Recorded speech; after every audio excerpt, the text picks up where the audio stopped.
தொழிலாக உருவாக்க வேண்டும். அது ஒரு புதிதான தொழிலாக இருக்க வேண்டும். மட்டுமல்லாமல் அந்த தொழில் சமுதாயத்திற்கு பயன்படக்கூடியதாக இருக்க வேண்டும்.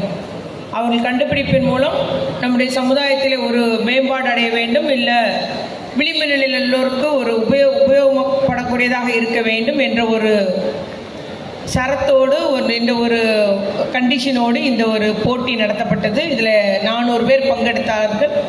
400 பேர் பங்கெடுத்து தங்களுடைய கண்டுபிடிப்புகளை, தங்களுடைய புதிய தொழில் எல்லாம் எல்லோருக்கும் தெரியப்படுத்தி, பின்பு அதில் 30 பேர் தேர்ந்தெடுக்கப்பட்டு, இன்று 10 பேர் தேர்ந்தெடுக்கப்பட்டு அவர்களுடைய கண்டுபிடிப்புகளை, ஆராய்ச்சிகளை எல்லாம் நாம் நேரிலே கண்டோம். அதிலே இப்பொழுது 3 பேருக்கு தலா 10 லட்சம் ரூபாய் நம்முடைய அக்கா அவர்கள் பரிசாக வழங்க போகிறாங்க. ஏன்னா 10 லட்சம் ரூபாய் அந்த புதிய தொழிலை தொடங்குவதற்கு பரிசாக அக்கா அவர்கள் வழங்க போகிறாங்க. ஆகவே நிச்சயமாக இந்த ஒரு புதிய முன்னெடுப்பு தன்னுடைய தொகுதி மக்களுக்காக எடுத்துள்ள நம்முடைய அக்காவுடைய இந்த முன்னெடுப்பு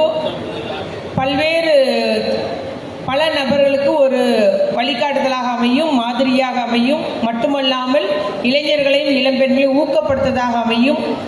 இது மாதிரி நீங்கள் முன்னெடுப்பு எடுக்க வேண்டும் என்பது ஒரு காரணகர்த்தாவாக அமையும் என்பது எந்த ஒரு ஐயப்பாடும் இல்லை. நம்முடைய முதலமைச்சர் தளபதியார் அவர்களும் இதே போல நம்முடைய தமிழக இளைஞர்களை ஊக்கப்படுத்தி வருகிறார். ஸ்டார்ட் அப் என்று புத்தொழில், புதிய முன்னெடுப்பு எடுக்க வேண்டும் என்றெல்லாம் அதற்கு அரசு மானியம் வழங்கி வருகிறது, பயிற்சி வருகிறது, எல்லாம் செய்கிறாங்க.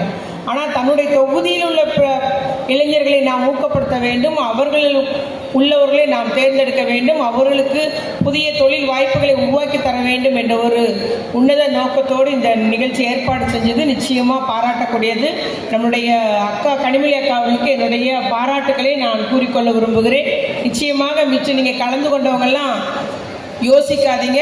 உங்களுக்கும் என்னென்ன அரசு துறையிலிருந்து பெற்றுத்தரலாம், என்னென்ன வழியில் உதவி செய்வாலாம் என்பதை நம்முடைய பாராளுமன்ற உறுப்பினர் அக்கா அவர்கள் செய்து தருவார்கள் என்ற ஒரு நம்பிக்கையோடு மீண்டும் கலந்து கொண்டுள்ள அத்தனை பேருக்கும் வாழ்த்துக்களை கூறிக்கொண்டு, மென்மேல் இது போல நல்ல நிகழ்வு நமக்கு ஏற்கனவே தந்து கொண்டிருக்கிறார். இப்பொழுது புதிய முன்னெடுப்புகளை தருவது நம்முடைய கடைகோடி மாவட்டம், பின்தங்கிய மாவட்டம், நம்முடைய பகுதி மக்களுக்கு வளர்ச்சிகரமாக இருக்கும் என்பது மட்டும் கூறிக்கொண்டு வாழ்த்தி அமர்கிறேன். நன்றி, வணக்கம்.